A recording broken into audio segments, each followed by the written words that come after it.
4G Batelma vous présente Ny vaovao. Ny mioka ny fahombiazana. Arahinao ny fampalalam-baovao miaraka amin'ny Pastel, il est tiré fahombiazana. Tête aux pieds avec la gamme de protection individuelle Secure Plus. Respectant les normes de sécurité de la personne et adapté aux besoins du quotidien. Arahinao ny fampalalam-baovao miaraka amin'ny Batimax, la qualité au meilleur prix.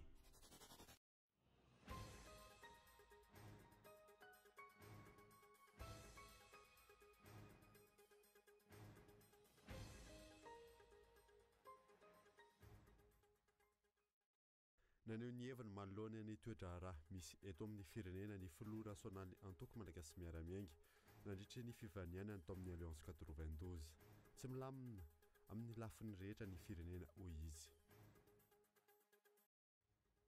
Taorenany resaka kolikoly avolenta tamin'ny fambadanina ny lalàna ifehan'ny fifidianana teny amin'ny anteny miram-pirenena efa maro ireo namoaka fanambarana manameloko izany. Isany namoaka ihany koa ny SSM. Latsaka katerena ny firenena tifitry ny kolikoly antony mampijoro erivelona maro eto amin'ny tany sy ny firenena hoy ireo mpanao politika izay nanaovana fanadinina. Tokony ho tonga saina ny mpitondra raha ny fanehoan-kevitra izy ireo. Notanterahana androany ny fiaraha-midinika sy ny fankakevitra fahatelo tamin'ny mpitandron'ny filaminana sy ny mpanao gazety. Isan'ny tanjona iray lehibe amin'ity fionana ity ny fanamorana ny fakana ny vaovao amin'ny sehatra samihafa. Maresaka iraisam-pirenena nandefa ireo polisy militaire any Doma ny Rosiana hiara ireo tsy manatsidy any an-toerana sy savalalana ny fanampiana. Any Etazonia kosa mbola tsy nisy ny fanapa-kevitra noraisina 770 ora izay. Nandidinireo arahanao afaka fotoana fohy.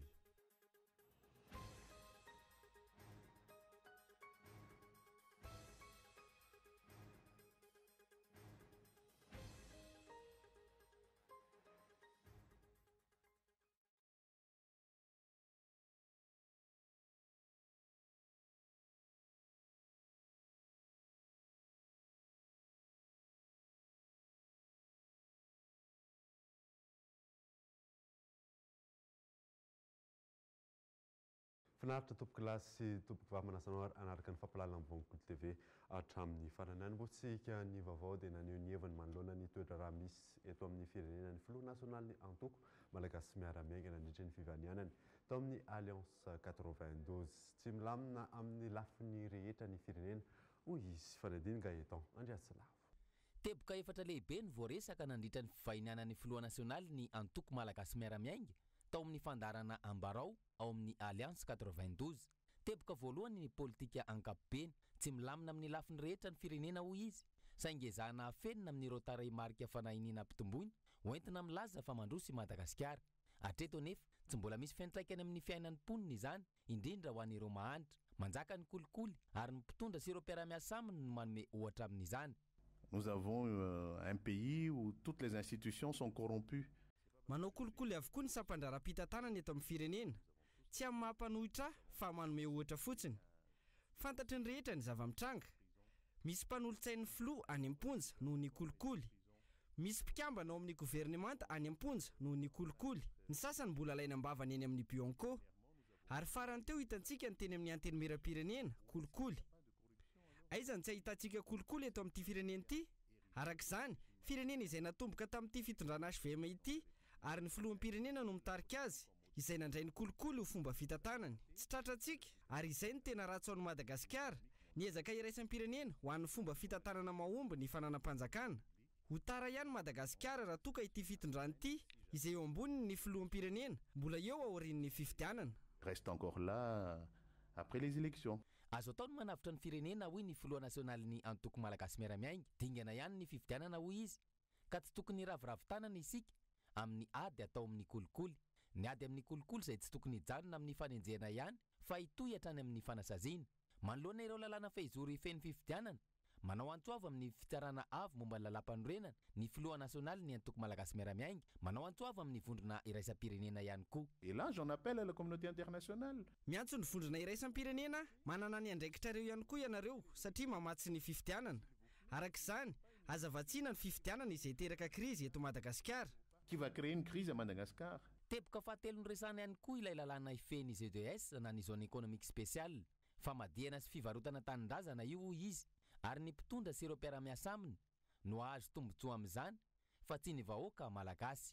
Là, c'est vraiment de la haute trahison. Famadihana avolety zany raha mita amin'ny firenena sy ny zanak'ity firenena ity. Tsotra fotsiny, asehon'ny mpitondranay miaraka amin'ireo antota taratasy proof hoe inona avy ny tombotsoa azo amin'io zone économique spéciale io. Eo amin'ny hetra, eo amin'ny asa, eo amin'ny fampivoarana ara-toekarena. Ianareo mpanao gazety ve nahazo io antota taratasy io? Izahay amin'ny mampanao politika anay tsy nahazo izany. Nous, en tant que politique, on ne l'a jamais eu. Manoloana ny vidin'ny solika kosa izay teboka lehibe faefatra voaresaka nilaza hiatso andrena narivelo fa tsy mahafantatra izay alehan'ny mpitondra fa mandeha anjambany fotsiny ihany. C'est un régime qui ne sait pas où il va.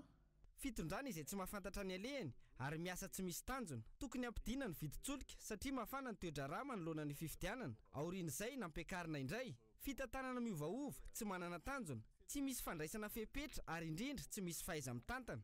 Au sens propre du terme. Nanamafy ny filoha nasionaly ny antoko malagasy miara-miainga fa mitondra miemitra ny firenena no ataon'ny mpitondra amin'izao fotoana fa tsy hiroso amin'ny fampandrosoana. Taoriana ny resaka kolikoly avolenta tamin'ny fampandanina ny lalàna ifeny fifidianana teny amin'ny anteny miram-pirenena efa maro ireo namoaka fanambarana manameloka izany. Isan'ireo namoaka fanambarana manoloana izany ihany koa ny SSM. Gaëtan Andriatsilavatra.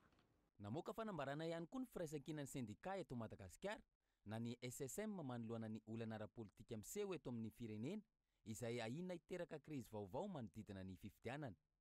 Arak'izany, manameloka tanteraka ny fanaovana kolikoly tamin'ny fampandanina ny lalàna mifehy ny fifidianana tao amin'ny anteny miram-pirenena izy ireo. Milaza fa ny tsy fombiazan'ny fomba namahana ny krizy niarana tamin'ny SADC ny taona 2024 izay nanilika ny mpiara-mombona antokaratra sosialy toy ny syndicat no fototra mahatonga izao krizy politika mbola tsy voavaha izao. Milaza ihany koa izy ireo fa tsy azo ekena intsony ny fanapotehan'ny olombitsy tia tena ny firenena. Miantso ny Bianco mba handray ny andraiky ny manoloana ny fiverimberenan'ny kolikoly ao amin'ny anteny miram-pirenena. Ny SSM dia mitaky ny fampitsarana tsy misy atakandro, ny fampiasana ny mpitandro filaminana ho fitaovana politika sy hery famoretana ka avereno amin'ny andraikiny amin'ny mampiaro ny vahoaka sy ny fananany azy izy ireo na ho an'ny pomba na mpanohitra ny fitondrana. Ary mandatanteraka ny fanerena sy ny fampiasana ny mpiasam-panjakana ho fitaovana amin'ny fampelezan-kevitra toy ny fampiakarana aty andrenivohitra ny SEFZAP, ny SEFO CSB amin'izao vanim-potoana fanomanana ny fifidianana izao. Manohitra tanteraka ny fandaniana amboletra ny volavolan-dalàna mikasika ny ZDS amin'izao endriny izao sy ny fampiarana azy. Arak'izany, miantso ny fitsarana avo momba lalam-panorenana izy ireo mba hijery ny tombotsoa ambonin'ny firenena amin'ny fanapahana mikasika ny fitoriana momba io lalam-pifidianana io. Miantso ny mpiasa malagasy rehetra ihany koa na mpiasam-panjakana na tsy miankina mba hanaraka akaiky ny fivoaran'ny toe-draram-pirenena ary handray andraikitra mifanandrify amin'izany mba hisoroana ny loza mety ateraky ny korontana ara-politika eto amin'ny firenena. Latsaka ankaterena ny firenena difitry ny kolikoly Anthony Mabijoro ny herivelona maro eto amin'ny tany sy ny firenena ho ireo mpanao politika izay nanaovana fanadihadiana.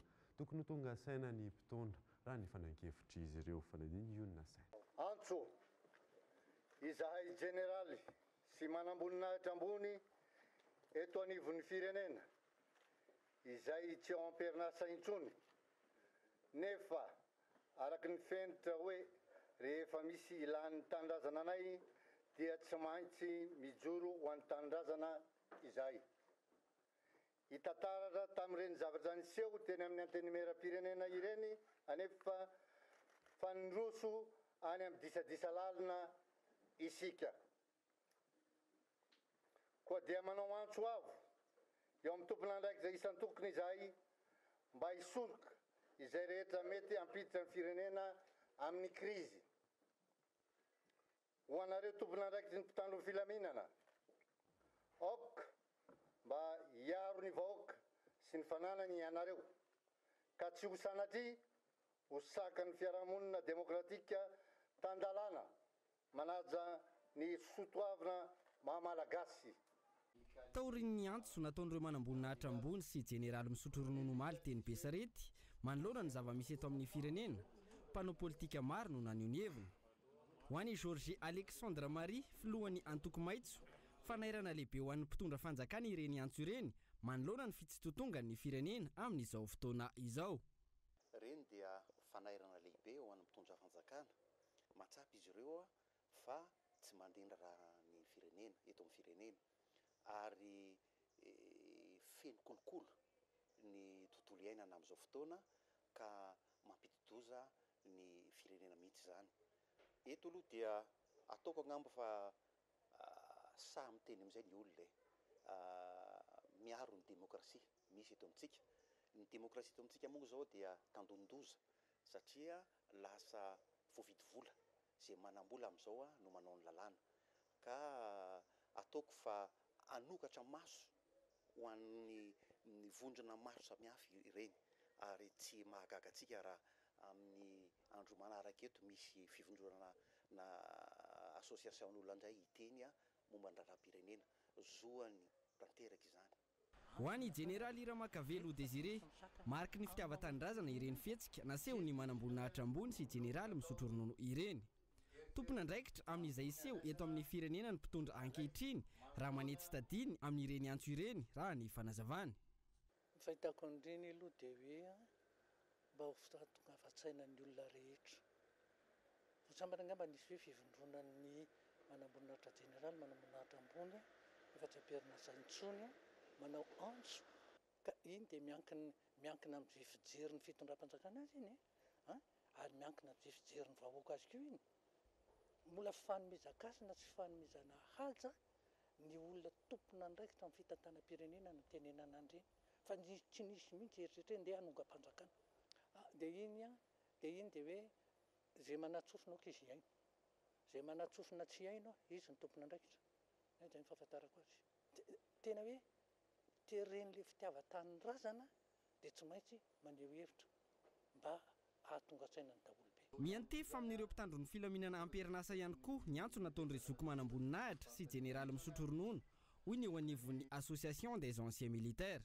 Ny fihetsika tokony raisina aloha amin'ireny zany dia indrindra amin'ny miaramila amperinasa ny etefan'ilay izy voalohany indrindra zany satria efa fantatra zany fa hoe tsy tokony atao herim-pamoretana ny folo alin-dahy fa tokony hijoro zany amin'ilay hoe tandroko arym-vozona ny akon'ny reny aloha amiko dia reny tenin'olon-dehibe toy ny teny hoe atsipy ny tady atandroko ny omby, atsipy ny teny ampony mahalala, indrindra ho an'ny mpanao politika ary izay miaramila zany dia tonga amin'ny tsy maintsy mijoro foana amin'ilay hoe ho an'ny tanindrazana ary reny ny réaction voalohany tsy maintsy raisin'ny généraly sy ny manam-boninahitra ambony. Miandry ankehitriny ny mpanara-baovao ny amin'izay ho fiovam-pitondrantenan'ny mpitondra taoriny ireo antso sy fanambarana nataon'ireo herivelona maro toa ny fiarahamonim-pirenena, vondrona antoko sy mpanao politika, olom-pirenena, vondrona iraisam-pirenena, ampitsarana ny fanaovana letreza nataon'ny mpitondra toa ny lalam-pifidianana farany teo. Ny fanaovana kolikoly izay tsy hiteraka fitoniana eto amin'ny tany sy ny firenena amin'izao volana vitsy mialohan'ny fifidianana izao. Manoloana ny toetra raham-pirenena amin'izao fotoana izao nanao fanambarana ny Génération en Action pour l'avenir meilleur de Madagascar. Latsaka katerena ny firenena hoy izy ireo noho ny fitiavan-tenan'ny mpanao politika sasatsasany fanadina Iona Sainatra. Manoloana ny zava-misy iainan'ny firenena amin'izao fotoana izao izay tanora mivondrona atao anatin'ny gam very-hevitra fa hoentintsika makaiza ty firenena ty manao antso avy zahay amin'ny mpanao politika rehetra. Aleo mba harehetra antsika amin'izay ny tena fitiavan-tanindrazana marina. Manao antso avy zahay. Aleo re mba ny vahoaka amin'izay no mba ho jerentsika ny tombontsoa imbonana no mba ho matimatesantsika. Ampy zay ny fitiavan-tena.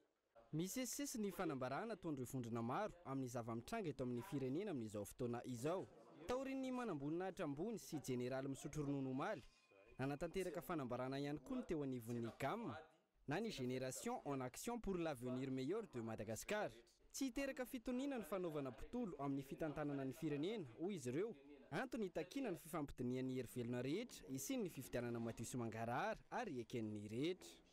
Mitaky ny sian'ny fifampiresana ampitondra fanjakana, ny fisian'ny fampiresana amin'ireo mpanohatra sy ny mpanao politika rehetra, ny fisian'ny fampiresana amin'ny herivelona rehetra.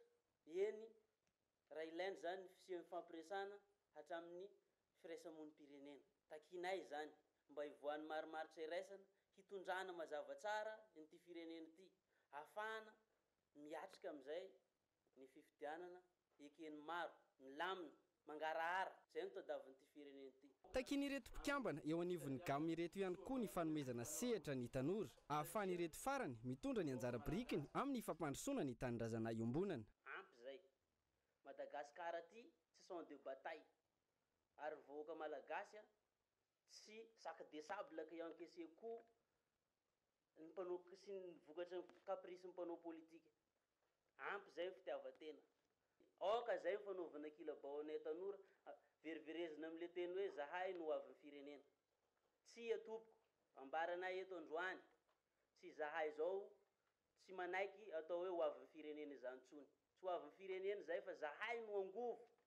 Lafim-baovao hafa kosa indray ny mbola saika hita eny anivon'ny toeram-piasana eto amintsika ny tsy fanajana ny zon'ny mpiasa ilaina ny fidirana anatin'ireny syndika ireny mba ahafahana miaro sy mijery ny tombotsoan'ny rehetra. Henri Florian. Manodidina ny 80 ankehitriny ireo syndika mivondrona ao anatin'ny ranabao, CTM, SSM, ilana ezaka goavana ny fijerena ny zon'ny mpiasa raha ny eto amintsika. Tsy mbola voaja ny zo fototra tokony anana mpiasa eny anivon'ny orinasa na ireo mpiasam-panjakana koa izany. Mijaly ny mpiasa malagasy ankehitriny ary miapotika ny tontolo ny asa. Isy ny hetsika izay arahany rehetra amin'ny fankalazana ny fety ny asa ho avy izao. Mijaly ny mpiasa malagasy amin'izao fotoana izao, ary ny tontolo ny asa mihitsy zany no tena potika ary mijaly ny mpiasa. Ka amin'ity toy ny tamin'ny herintaona zany hivondrontsika mpiasa malagasy rehetra, asoro le tahotra any aminao rehetra any, satria zay no mahatonga ny mpitondra ny fitondrana sy ny ao amin'ny tompon'ny orinasa reny zany manitsaka ny zotsika mpiasa malagasy. Satria manino isika matahotra, ohatran'ireny zao tamin'ireny hoe tapahana ny karama mpiasa-panjakana tsirairay, le tapaka karama indray no matahotra nefa atsony hoe ndosika hivondrona hitambatra ahafahantsika miady an'izany mitaky an'izany zotsika izany. Ka ahafahantsika mitaky dia mila tonga maro tsika miditra syndika, miaraka amin'ny syndika, na tsy miditra fa miaraka amin'ny syndika. Mbola maro amin'ireo mpiasa izay nolazaina fa matotoa ankehitriny no mbola sy nandray ny karamany raha nambariny eo anivon'ny CTM, SSM. Entan'izy ireo ny atongavana amin'ny hetsika izay ho tanterahana ny voalohany volana May ho avy izao. Ny mikasika ny mpiasa-panjakana moa zany misy nefa voavaha amin'ireny, fa mbola misy ny izay any amin'ny lavitra be reny zany le mbola tsy nahavita akory ilay famenonana le taratasy reny dia lazaina hoe fantôme, nefa ry zareo tena miasa. Ka entanina zany ny mpiasa rehetra ho tonga amin'io fankalazana premier May io fa ny karamanao mihitsy nefa tapaka kamarady, dia mbola inona ny mampatahotra anao? Tsy tokony hatahotra tsony ianao satria efa ny fihinananao mihitsy ny tapaka. Tongava manotrona miaraka sika mitambatra ahafahantsika mitaky reny zotsika reny. Tsy fonctionnaire fantôme reny satria izy miasa eny amin'ilay toerana, mbola betsaka zany olona manao any miasa nefa tsy mbola miverina ny karamany. Ny tokony hametrahana ny lanjan'ny zon'ny mpiasa eto amintsika no andrasana ny fandraisana ndraiky ny fitondram-panjakana, eo ihany koa ny fandraisana ndraiky ny mpampiasa eny anivon'ny orinasa maro samihafa izay misy eto an-toerana. No tanterahana androany kosa ny fiarahamidinika sy ny fankakevitra fahatelo tamin'ny mpitandron'ny filaminana sy ny mpanao gazety isan'ny tanjona iray lehibe amin'ity fihaonana ity ny fanamorana ny fakana ny vaovao amin'ny sehatra samihafa. Mikael Ramavla. Ministeran'ny fiarovam-pirenena, ny ministeran'ny filaminam-bahoaka, ny ministeran'ny fitsarana, ny ministeran'ny serasera ary ny olafitry ny mpanao gazety no niaraka ka nanao ity fifanakaloza-kevitra sy fakan-kevitra ity hanatsarana ny asa fanaovan-gazety. Misy no tokony hatsaraina indrindra amin'ny fanatanterahana ny asan'ny mpanao gazety raha ny fanazavana. Mety any anatina fanadihadiana antsika dia mety hoe nisy ny kastanana na mety hoe nisy tsy manana fitadidiana aloha hoe nisy efa maty ny mpanao gazety malagasy, mbola mety tsy nisy zay fa le fikasihan-tanana ka iny zavatra iny mba tsy hapisy an'izay zavatra izay no antony ity. Ary le izy tsy hoe arovana be fatany ny mpanao gazety fa hoe natsona mihitsy ny zareo anatin'ny force de défense et sécurité hoe misy zavatra ve mahatonga anareo manao an'ity, dia izay no hoe sehatra hifanazavana ary ao anatin'ny recommandation zao anatin'le protocole d'accord dia hoe mangataka na ny mpanao gazety na ny force de défense et sécurité hoe tokony hisy plateforme de dialogue izay tokony hoe hivorona isam-bolana io a dia samy manana ny fitarainany ohatra ny force de défense et sécurité tato zay tsy najain'ny mpanao gazety dia ny mpanao gazety koa manana zay teto zay dia tsy nanampy anay mihitsy ny mpitandro filaminana dia iny ny fanazavana. Ankoatra izay dia ny fanamorana ny fahazahoana vaovao eny amin'ireo sehatra isan-karazany ihany koa no isan'ny tanjona.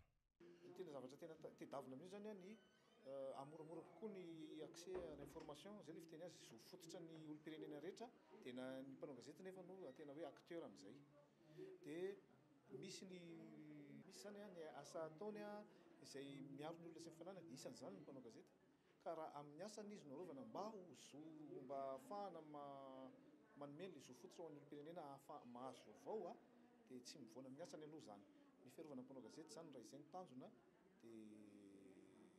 dia tena atao raha ohatra ka hoe mifanojo am'le hoe le fitadiaviny le izy amin'ny fanatanterana ny asany. Efa nisy ny fihaonana indromiantaona tamin'ity tetikasa ity ary miditra amin'ny andiany fahatelo izao.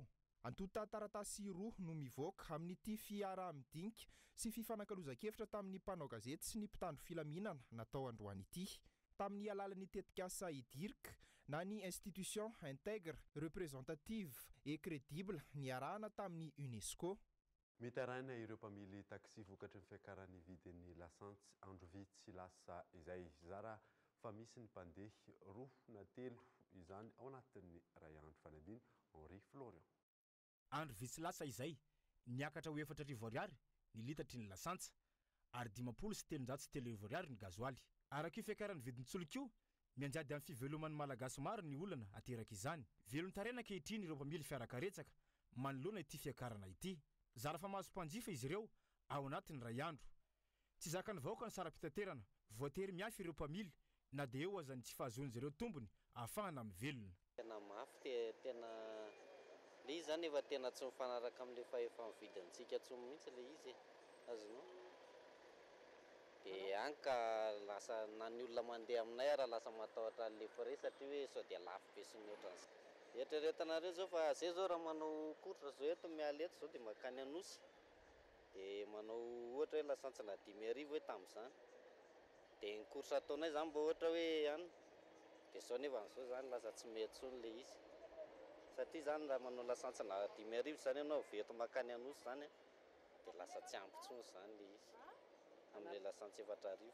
Nalakely Anosy zany zao raha marina zao amin'izao tokony hoe 7,000 zany zao efa tsy mandeha le olona fa tsy manam-bola ny olona. Vokana an'le ny lasantsy aloha amin'izao dia tena tsisy mandeha taxi intsony ny olona amin'izao. Tsy manam-bola le olona tandondomin'le lasantsy miakatra koa dia eritreretany hoe lafo ny taxi nefa ny taxi mitovy ihany ny course. Nga hita fa karaha misy an'andro ty dia tsy maintsy atao hoe nandro sisa natao aty amin'Analakely. Miteraka fatiantoka ho an'ny mpamily ny vokatry ny fiakaran'ny vidin'ny lasansa ity. Miena ny vola azon'izy ireo hoentina milomana ny ankohonana. Izy aloha misy fiantraikany be aty aminay fa na aminay zany lasa miena be le fidiram-bola satria ny lasantsy zany lasa lafo le izy moa ny prix mpandeha miena tsy miakatra fa tsy arakaraky ny hoe mikara le prix an'ny lasantsy vao may midina ary le frais misy ako be dia be satria na miena le fidiram-bola ny olona koa tsy misy dia lasa tsisy fikatro zany le asa ohatrany hoe rehefa misy telo hoanina dia fizay. Somary manano sarotra kely ihany aloha le izy satria manahirana zany le manao an'le prix an'le course satria ny antony ny fahefamividin'ny olona somary sarosarotra kely dia somary sahirana kely ihany. Apakatra an'le izy zay sahirana tsy ho zakan'le client nefa ny eo amin'le fiakaran'le viditsolika zany hitany metraika amin'le mba hoe recette kelinay ihany zany le izy. Amin'ny ankapobeny eo amin'ny 25,000 à 30,000 francs eo. Ny farany akaiky zany zay. Ohatra hoe raha miala eto Tsimbazaza zao makany Anosy ohatra. Ny fiantraikan'le izy araka le teniko teo le vola mivoaka zany satria tsy maintsy hitany ihany le mitambatambatra amin'le vidin'le solika zany satria ohatra na manokana zao malany eo amin'ny 20 litres par jour eo. Dia koa ty fa hitany ihany zay miena zany le recette-nao dia somary sahirana kely amin'le hoe tokony mba zavatra ekonomika kely any amin'ny tokantrano. Tsy hita treto ny vahaolona maharitra hoentin'ny fanjakana manoloana nyity fiakaran'ny vidintsoloka izay sasatry ny miakatra matetika ity. Tsy hita ny fijeren'ny fitondrana ny sosialim-bahoaka izay efa miharatsy ankehitriny. Mitaraina ihany koa ireo mpivarotra amoron-dalana noho ny fisian'ireo misoloky ho mpiasan'ny komina mitaky vola amin'izy ireo. Manome fanazavana momba izany moa ny avy ao anivon'ny komina fanampanazavana. Izay olona zany a manatony eny amin'ireny mpivarotra ireny na olona hafa dia tokony manana ordre de mission foana izay soniavin'ny direction mindraikitra izany eto amin'ny commune. Ary ny olona manatony ireny raha milaza fampiasan'ny commune izy dia tsy maintsy manana badge, misy ny numéro izay zon'ny olona izay atonony mihitsy any ny mandray atsoratra ny anarany amin'ireny badge ireny. Ty amin'ny commune ihany ny fandoavam-bola ankoatran'ny ticket eny amin'ny tsena. Anaraka dokavarotra isika ao anatin'ny tapany faharoa ny vaovao ny jerentsika ny mahakasika ny fiarovana ny tontolo iainana eto Madagasikara. Eo ihany koa ny vokatra ny UEFA Champions League omaly rehefa avy eo ary.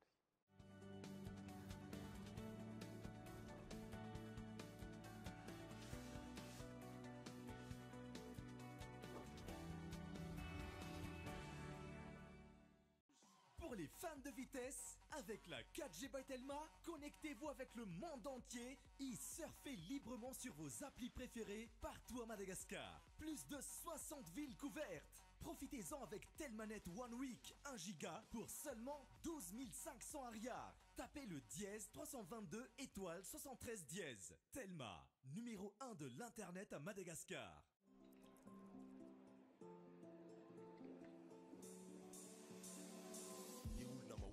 Fiainana dia ireo izay tia milavilefina manoloana ny ady. Olona mahay mitrandraka ny fahombiazana eo amin'izay sehatra misy azy. Tsy miaohatra, tsy misalasala, fa mandray an-tanana no aviny. Tsy ambaratelon'ireo karazan'olon'ireo ny migioka ny fahombiazana miaraka amin'ny Castel. Castel, ilay tsiro ny fahombiazana. Efa azonao jifaina amin'ny endriny 5 centilitatra. Pour ton charme et ta distinction, pour la sécurité et la durabilité que tu offres, je te choisis Tilcor. Retrouvez la tuile en acier traitée revêtue de pierres naturelles de Tilcor. Résistant au climat tropical, au vent violent pour une garantie anti-corrosion de 25 ans. Tilcor, un véritable atout esthétique pour votre habitat. Différents coloris disponibles en magasin. Batimax, la qualité au meilleur prix. Tu sais maman, pour que le linge soit tout propre et qu'il sente très bon, il faut vraiment bien choisir sa lessive. L'efficacité des agents nettoyants Arctic offre un résultat parfait à chaque lavage. Et sa senteur parfumée procure à votre linge une intense fraîcheur. En plus, avec Arctic, il y a des cadeaux à collectionner. Lessive Arctic, son premier cadeau, c'est l'efficacité.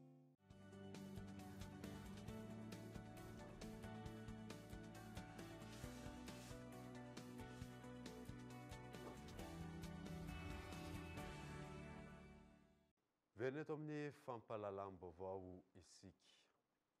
Mbola tsy nahitana vahaolany hatreton'ny ezaka natao amin'ny fiarovana ny tontolo iainana eto Madagasikara hoentitra manomboka izao ny fitandrona sy ny fikarakarana azy. Fanadina. Antony maro no mitarika ny fahasimban'ny tontolo iainana, ny faharipahan'ny ala, ny fikaohan'ny rikan'ny nofotany, ny fanafanana ny arena voajanahary ary ny fanjavonan'ireo karazana zavaboary zanatany.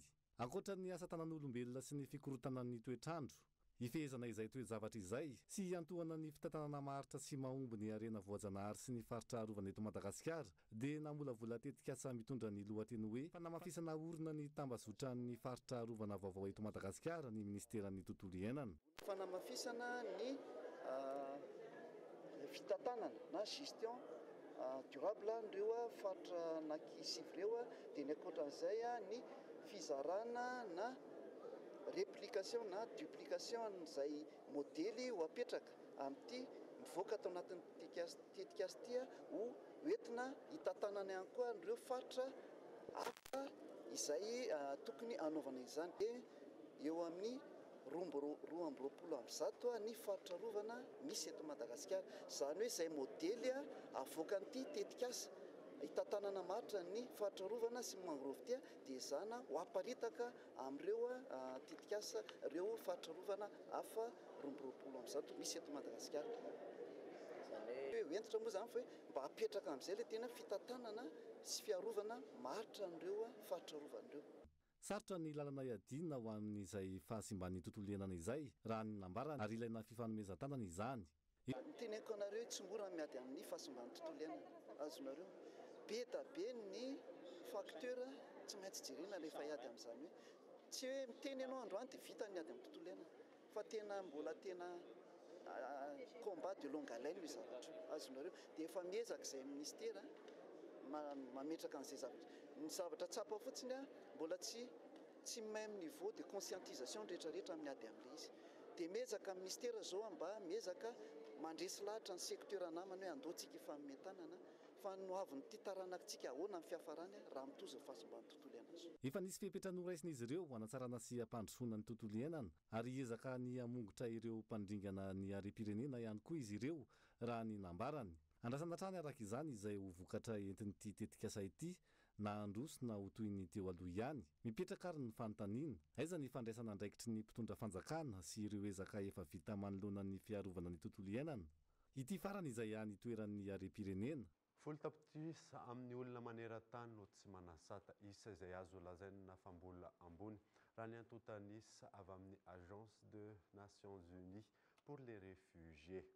Ho an'ny eto Madagasikara manokana misy ireo olona tsy manatsata ireo saingy mbola tsy fantatra mazava ny isan'izy ireo raha ny fanazavana azo. Miankina amin'ny firenena iray moa ny mampiena na tsy amin'izay olona tsy manatsata izay nisy araka izany ny atrikasany arana tamin'ny mpanao gazety fanampanazavana. Ny fanantenana moa zany eo indrindra le tena mbola hiadivana le izy satria raha ny lalana tokana any azahoany raha hoe manaraka lalàna dia naturalisation io nefa zany tena bloqué mihitsy amin'izao fotoana izao dia mbola manao fanentanana mihitsy zany zay ka io moa zany miankina amin'ny fanapahan-kevitry ny mpitondra fanjakana ihany. Naturalisation dia fanomezana zom-pirenena olona anankiray izay tsy d'origine malagasy zany ohatra raisiko izy zany mety manana nationalité frantsay ohatra fa te zaka zom-pirenena malagasy dia manao fangatahana be da be mihitsy moa zany tsy hoe maromaro dia miankina amin'izay ny fanomezana naturalisation. Fa raha raisiko tsotsotra ohatra ny teto amintsika nanomboka tamin'ny 1960 1599 cas ihany naturalisé depuis 1960 contre ny any France izy eo amin'ny 100,000 par. Efa misokatra ho an'ny rehetra amin'izao fotoana izao ny botika 2D na Dilanina e Diana ao amin'ny Urbania Analakely, tranombarotra izay ahitana ireo kojakoja maro samihafa ho an'ny zazakely. Fanadiny Mikael Ramalona. Manomboka amin'ny kojakoja ilaina amin'ny fiterahana no hita tao amin'ny Dilanina e Diana, tranombarotra izay natokana ho an'ny zaza. Kojakoja ho an'ny zaza voateraka hatramin'ny faha 9 volany dia hita ato avokoa. Mariana Etona fa amin'ilay kalitao tena tsara sy manaraka ny fenitrany mihitsy satria dia mitondra ny marika Carters, misy ihany koa ny Baby Cut, eo ihany koa ny Chico dia ny Baby Care ao anatiny daholo izany rehetrarehetra izany mba entina ihany koa zany fahatsika mba hoe manana an'izay kalitao avo lenta izay ho an'ny zazakelitsika. Ohatran'ity hitantsika eto ity izao dia fitaovana anankiray izy ity fanoloana zaza nefa tsy izay ihany fa sady table à langer izany no baignoire ihany koa. Izany hoe rehefa ampandro zaza ianao dia tsy mila miondrika be intsony fa tonga dia mahitsy tsara foana izany dia ato ny cuvette, ny ato ilay baignoire efa miaraka amin'ny tuyau d'évacuation. Afaka asianao ny karazana produit ohatra ny hoe shampoing, ny lait sy ny zavatra rehetrarehetra ao anatiny, serviette ihany koa moa izany mazava ho azy. Misy ihany koa ny couverture isan-karazany, mora ary takatry ny be sy ny maro ny vidin'entana izay manomboka amin'ny 5,000 ariary.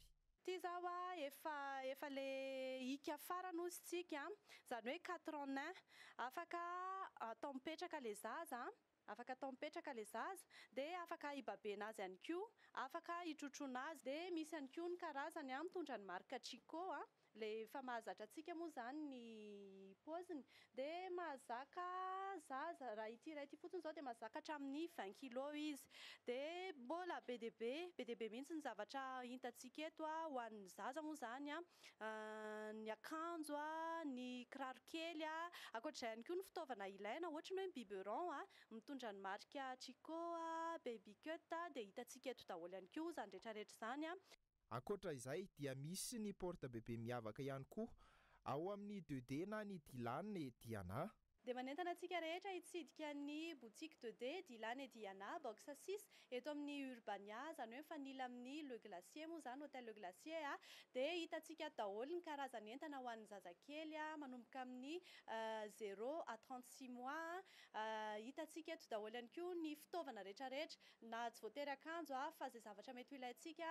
andraisana ny zazakely voateraka izay dia tonga fa maro fa somary limité ihany mantsy ny stock dia tsara raha ohatra ka tonga mielotsika raha ohatra ka hisalotra an'izay hoe ny tsara indrindra ho an'ny zanakitsika izay ao amin'ny Urbania Analakely no misy ny tranombarotra Dylan et Diana amin'ny rihana faharoa mbola maro ny kojakoja mety amin'ny zaza ao amin'ny tranombarotra toy ny poussette, trottinette ary amin'ireo marika tsara izany tontolon'ny baolina kitra kosa indray UEFA Champions League omaly lalao roa ampahefadalana farany tafita amin'ny digana manaraka amin'izany moa ny ekipan'ny Bayern de Munich sy Real de Madrid fanadina Henri Florian omaly no ny farana ireo lalao roa miverina ao anatin'ny dingany ampahefadalana ny Ligue des Champions ny ravahady sahala samy tsy nisy ny toko ny fiona teo amin'ny Bayern de Munich sy ny FC Sevilla nafanatanteraka ny fiona teo amin'ny rotonta hitantaratra tamin'ny fivoahana karatra mavo matetika nandritra ny lalao teo ihany koa ny karatra mena iray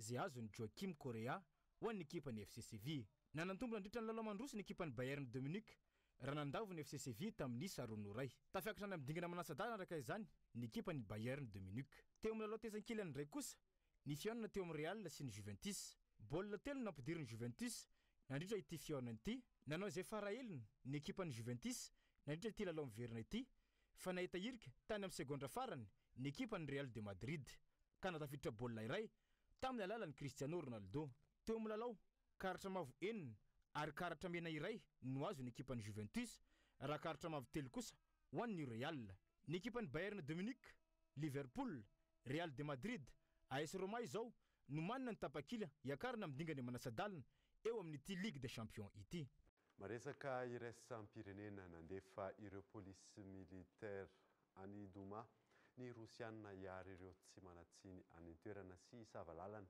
ny fanampiana ho an'ny États-Unis kosa dia mbola tsy nisy ny fanapa-kevitra noraisana 8 ora izay fanadina amin'izany France 24 omaly ariva nilaza ireo manam-pahefana Rosianina fa natao hiaro ireo tsy manatsiny ary hanampy amin'ny fisavana lalana ny fanampiana ho azy ireo ny polisy sy miaramila any an-toerana ny maraina teo raha ny vaovao avy amin'ny Rosia hatrany manoloana ny fampihavanana ny Syrie voalaza fa voafeny tafiky basara lasady tanteraka ny Aogota Oriental eo anatrehan'izay ny diplomasia Rosianina dia nangataka ny fitsidian'ireo manam-pahaizana ao amin'ny OIAC na ny Organisation pour l'interdiction des armes chimiques any amin'ny sita ao Doma izay nahitana ilay fanafiana simika ny fahafiton'ny volana aprily lasa teo ao anatin'ny fotoana fohy ahafahana manohy ny fanadiadiana arak'izany mety hanampy amin'ny fitandronan'ny filaminana ho an'ireo manam-pahaizana avy amin'ny OIAC ireo ny fanetsehana ireo polisy militaire ao Doma ary hanome ny Amerikanina amin'ny fanafiana nampanantenaina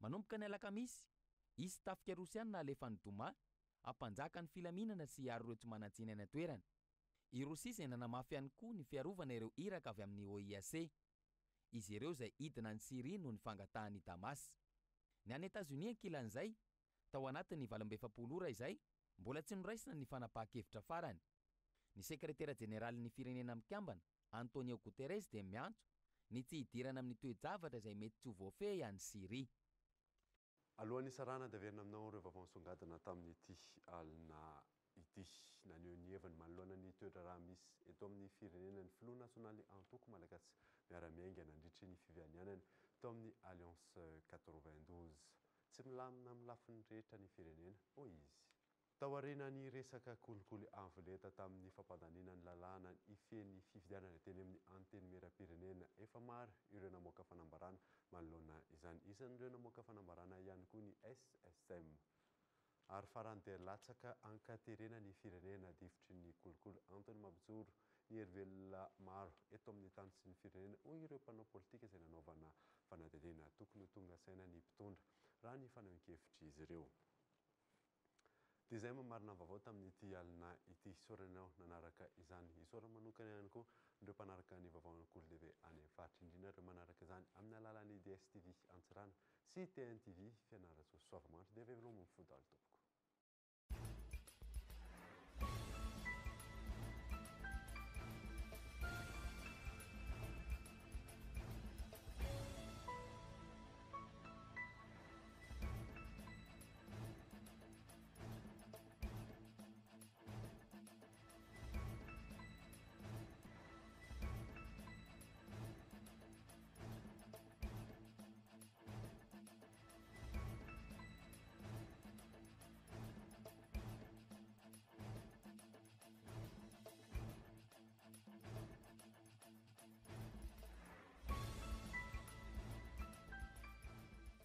Au pied avec la gamme de protection individuelle Secure Plus. Respectant les normes de sécurité de la personne et adapté aux besoins du quotidien. Batimax, la qualité au meilleur prix. Castel, il est tirun faumbiazan. La 4G Baitelma vous a présenté Ni Vavao.